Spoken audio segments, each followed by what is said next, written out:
Morning. This meeting of the Rules Committee is called to order. Vice Chair Hollins, would you care to move the minutes from January 4th, 2023? So moved, Mr. Chair. Any discussion to the minutes? Seeing none, all those in favor say aye. Aye. Any opposed? The minutes are adopted. Leader Damath, would you care to introduce your guests?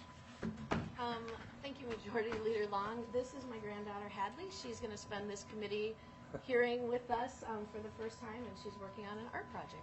Welcome, Hadley. Sorry we don't have a nameplate for you, but glad you're at committee with us. Okay, so our first order of business for today is the roster, and we'll call up Director of Human Resources, Kelly Knight, to walk through our roster.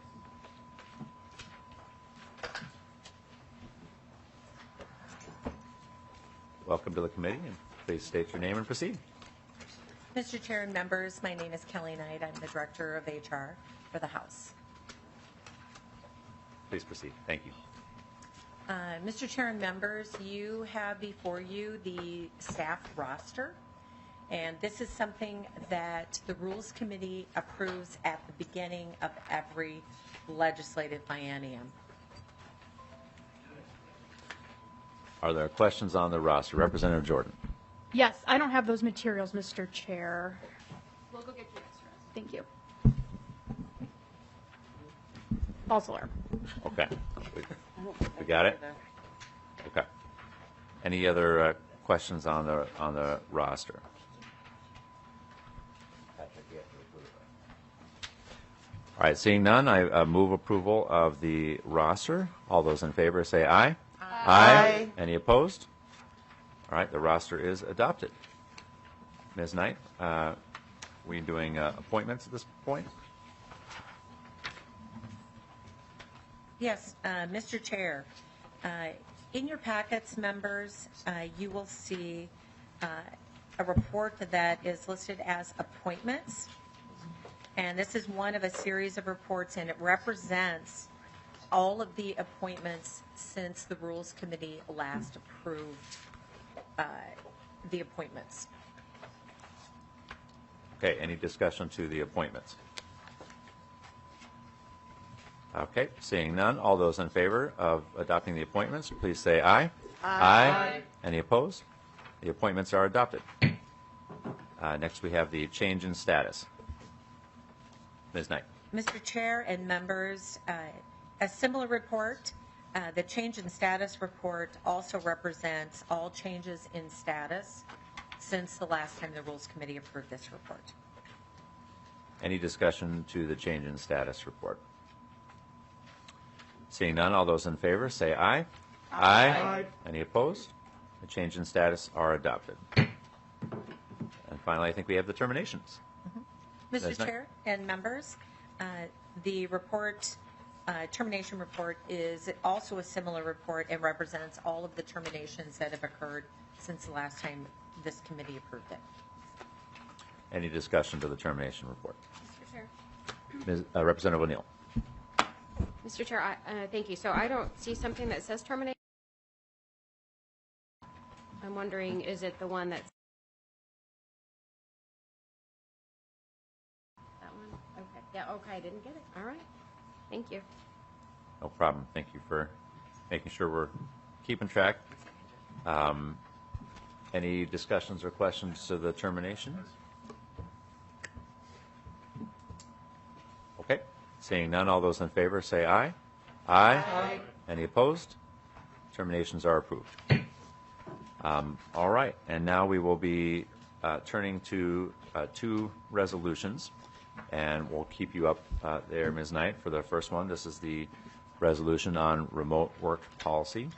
We had taken this up at our last hearing, and there was a request from Representative Nash to have it to table it so that we could have more conversation. My understanding is that Representative Nash did connect with Mike Spiker and discuss the security protocol for our IT systems since our last meeting. So at this point, I will move the resolution on remote work policy and ask if there are any member questions. Ms. Knight, anything that you would like to add to the remote work policy from our discussion last time? No, Mr. Chair. Okay. Seeing no questions, all those in favor of the resolution on remote work policy, please say aye. Aye. Any opposed? The resolution is adopted. And next we have the resolution on postage and digital constituent communications, and we'll bring down Lori, our Sergeant at Arms, Lori Hodap, to discuss the resolution on postage and changes from previous iterations. Good morning, Mr. Chair and committee members. I'm here to speak on 2023-R5C, the Committee on Rules and Legislative Administration Resolution on Postage and Digital Constituent Communications. You're probably familiar with the prior rule that states members may elect to receive postage allotments. This change is listed on line 7. Members may elect to receive this allotment as 100% postage, 70% postage, and 30% digital constituent communication, or 50% postage and 50% digital constituent communications. What this does is add that digital component to this rule. All other items would remain the same. Questions? Representative Megan. Thank you, Mr. Chair. So one quick question for you, Ms. Hodap. Would that only allow a member to utilize their digital constituent communications in those three forms as they're listed on lines 7 and 8? Or would they also be applicable to use 100% digital constituent communications upon request? Ms. Hodap. I can answer that if that would be helpful. So we have three options that members can select, and this was this is a new thing for the House to be able to allow digital communications. We're trying to bring the communications policy up to modern communications techniques and approaches. But there was a request to try to make sure we didn't have a member-by-member allocation, which would be very difficult to track on the administrative side. And so at least for this session, the thought was we would try out three different options that members could select with a range so that we, when we're tracking the allocation amounts for members, it's easier on the administrative side. Representative Engen, do you have a follow-up? Yeah, so with that, it says may right now, Mr. Chair. Is there, for clarifying purposes, would we want to amend that to say must, so that those three allocation amounts are instead listed? I suppose a member could choose to receive no postage if they wanted. I don't know that any member has done that, but I think that's permissible under the current approach. Maybe I can explain a little bit how we would see this moving forward. So if we adopt this today, then there will be a form that will go around to all members where they can designate which level that they'd like to receive. And that form would be going out very quickly so that we could get these disbursements to members and folks could start using their postage or digital allocations. I think we would have a deadline of sometime next week for members to get back to us with that allocation. So I think if a member, as we have it right now, if a member didn't make a selection on there, we have a default that they would be 100% postage, because that's the norm and it's what's been done in the past. But I suppose if a member told us that they wanted zero postage, they could do so under this current language. Mr. Leader Chair. Damath. Thank you, Mr. Chair. Part of the clarification in asking is making sure that there wouldn't be an ability to use 100% in digital. And as it reads, we just want to make sure that is clarified also. Yeah, my interpretation of the language is that it can only be used for these three allocation types. Okay. Thank you, Mr. Chair. I'm getting nods.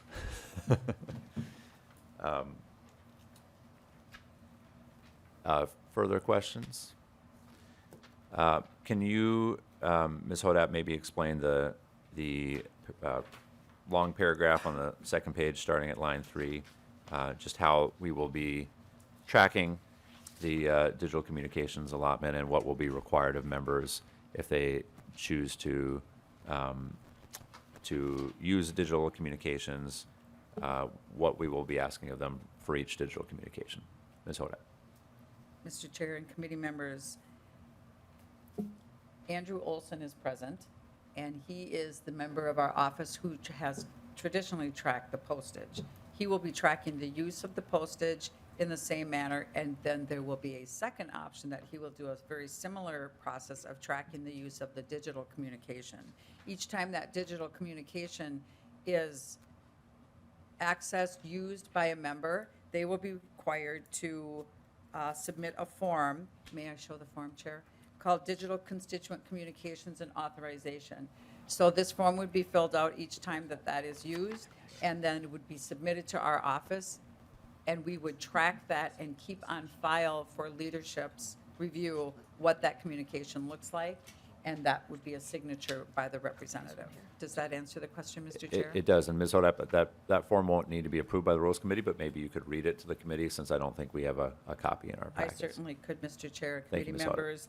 I certify that the digital constituent communications material titled, whatever that may be, published on whatever venue that might be, on such and such a date, complies with all applicable policies of the House, including the House campaign activity policy, and will provide a copy of the materials to the Sergeant at Arms and a signature. So that mirrors the language that we have in the resolution. And Mr. Chair it's- and committee members, that would be correct. Thank you, Ms. Hodak. So that would be for any member that's submitting a digital ad, digital communication. They would certify that it's meeting the House rules, and they would be providing a copy to the Sergeant at Arms office, which would be available for review by majority and minority leadership. Leader Damath. Thank you, Mr. Chair. Ms. Hodup, could you clarify on the first page, line 10, actually 9 and 10, the speaker, majority leader, and minority leader each receive additional allotment of $2,112 in postage for that year. Will that also be split digital as listed in the rest of the breakdown of choices, or is that just in traditional postage? Ms. Hodak. Maybe I can phone a friend. Mr. McCormick. Mr. Chair, members, that, as I read this, that would be all postage. Okay. Thank you. Further questions? Representative Robb. Thank you, Mr. Chair. On page 2, lines 3 and 4, it talks about the types of communications we can use the digital for, a website, social media platforms approved by the speaker. I mean, is that anticipating people would buy advertisement? Like, most digital communication is free, right? So I'm just wondering what the what maybe people would get their own websites now. Like, if you could explain how this might be used. Thank you. Sure, happy to. Well, one example might be if often our members, if they're having a town hall, might have a Facebook event where they invite constituents to. So this would permit a targeted promotion of the Facebook event. You can target to zip codes, for example, so that would be complying with any policies of the House for making sure you are communicating with constituents and not using these allocations to communicate with the general public or in any campaign method. So that would be one example of an appropriate use of this fund to promote a town hall to your constituents through a Facebook event. Further questions? Representative Robinson. Thank you, Mr. Chair. That's really helpful. And if there's a violation, there doesn't seem to be a discussion of if someone, makes a mistake, which I'm assuming may happen. Yeah, I think it would be treated as any other violation of a House resolution or policy, which is that, there could be a conversation from leadership, or if appropriate, or referral to the ethics committee. But I think the goal would be to try to get members to comply with the policy with conversations with with leadership. Representative Enga, did you have another question? I saw your Thank you, hand. Mr. Chair. Yeah, just one clarifying question on page 2, line 4, distribution of written materials in an electronic format. Does that include imaging or video? Would those be applicable so long as there's a receipt or a transcript of what it is that's being said in video form? Or That's my interpretation. Thank you, Mr. Chair. Okay. And I think one question for Ms. Hodap. So for just for members, I know there will be questions about this since this is new. When we are having members make requests for digital communications, like the example I gave for a promotion for a Facebook event, for a town hall, it might be helpful for members to hear how that will be handled, what the procedure will be. Ms. Hodap. Maybe. That would be a question for our controller, Mr. Chair, and committee members. Okay. Ms. Julick.